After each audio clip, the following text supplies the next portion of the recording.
Okay, brothers and sisters, I think we have a smoking gun. Praise the Lord Jesus.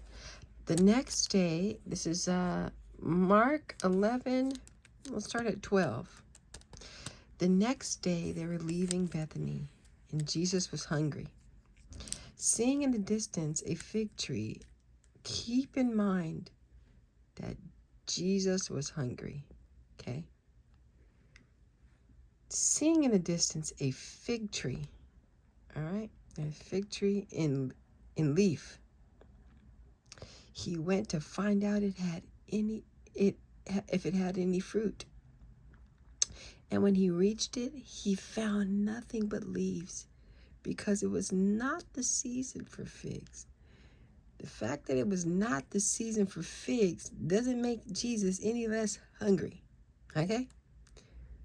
Then he said to the tree, "May no one," it's in red, so you know it's what he said. When it's in red, you know it's what Jesus said. "May no one ever eat fruit from you again." And the disciples heard him say it. They was like, "Oh, he big bad. He's big bad. Let's go ahead. Let's not even address it. It's not the season, Jesus. Nope, I'll hold my tongue." Jesus, you should know. It is not the season. Because it was not the season, Yahusha. But they didn't say nothing. On reaching Jerusalem, Jesus entered the temple area and began driving out. Began driving out those who were buying and selling there. He overturned the tables. We all know this story, right? Of the money changers. They was in there selling church merch in his father's house, y'all. In there serving coffee and sweaters with church names on it, and not his name. How many churches still they?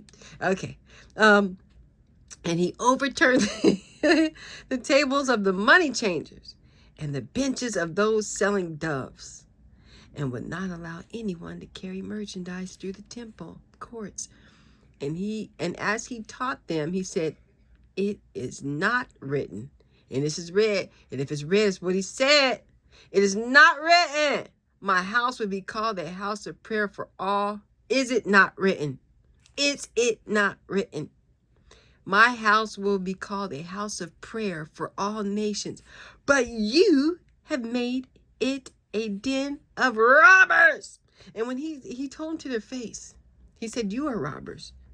Now, it's not like people is coming in here and stealing from the church. You're selling things. You're selling church merch in my father's house, and I'm hungry. You're making money off the good word.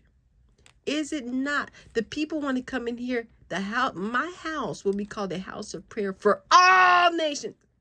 Not just people who can afford coffee and pastries for $5 a pop, $8 a pop. Church merch with your church name on it. My house will be called a house of prayer for all nations. And you have made it a den of thieves. The chief priests and the teachers of the law heard this and began looking for a way to kill him. They was big mad. Ain't no way you came in here hangry, telling us. That's a hangry Jesus. But he was even in his hanger, he was righteous and right. If you look around and you go to these churches and they are doing just exactly this, it's not that you're hangry and you can't afford it. Maybe you can, maybe you can't.